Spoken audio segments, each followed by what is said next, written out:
नमस्कार दोस्तों, स्वागत है आपका फिर से एक नए वीडियो में। दोस्तों, तो क्या आप बच्चे के लिए प्रयास कर रहे हो और शायद आपके दिमाग में सबसे बड़ा सवाल यही चल रहा होगा कि गर्भवती होने के लिए सेक्स के बाद कितनी देर तक लेटे रहना जरूरी होता है। तो दोस्तों, अगर आप इसी प्रश्न का उत्तर ढूंढ रहे हो तो यह वीडियो सिर्फ आपके लिए है। तो दोस्तों, अगर आप चैनल पर नए हो तो चैनल को सब्सक्राइब जरूर कीजिएगा और वीडियो को लाइक शेयर भी करना मत भूलिएगा। तो चलिए आगे बढ़ते हैं। दोस्तों, संक्षेप में कहे तो अधिकांश महिलाएं अपने साथी के साथ संभोग के बाद अपने योनि द्वार से वीर्य को वापस बहने का अनुभव करती है। यह एक ऐसी बात है जिससे वो डरती है, क्योंकि ज्यादातर महिलाएं जब पुरुष उत्तेजित या चिंतित हो जाए तब वो देखते हैं कि स्खलन का एक बड़ा हिस्सा बाहर निकल जाता है।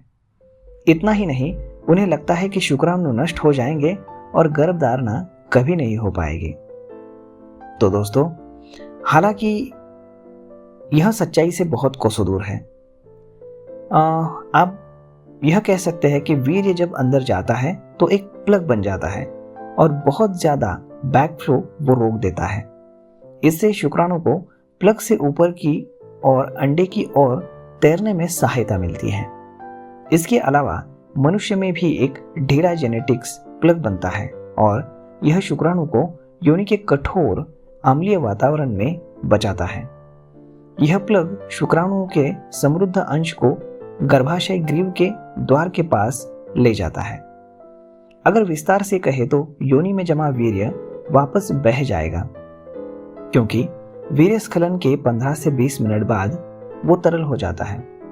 लेकिन शुक्राणुओं का समृद्ध अंश, जो आमतौर पे संपूर्ण स्खलन का केवल 1% होता है, वो योनि में जमा हो जाता है।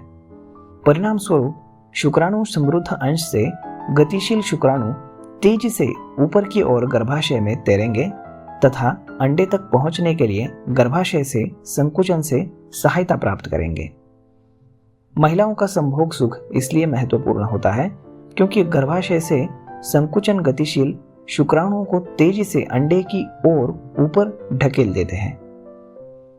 तो क्या आपको शुक्राणुओं के वापस प्रवाह के बारे में चिंता करनी चाहिए? तो इसका उत्तर निश्चित रूप से नहीं ऐसा है।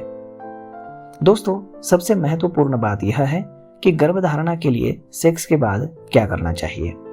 तो इसका मूल रूप से उत्तर यह है कि कम से कम 5 से 10 मिनट तक आप लेटे रहें। हालांकि घंटों तक लेटे रहने की कोई जरूरत नहीं है। अगर आप संभोग रात में करते हो तो वैसे भी आप सो ही जाओगे।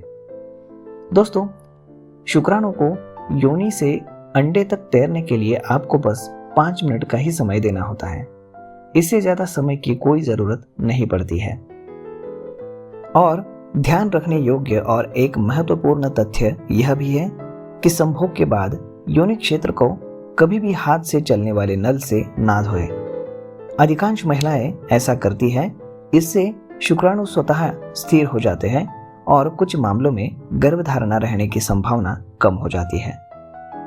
अब अगला महत्वपूर्ण प्रश्न यह होता है कि सेक्स के बाद किस तरफ सोना चाहिए। तो दोस्तों, यह बात में बहुत मायने रखती है कि किसी भी तरफ शांति से सोए। वास्तव में यह मायने बिल्कुल नहीं रखता।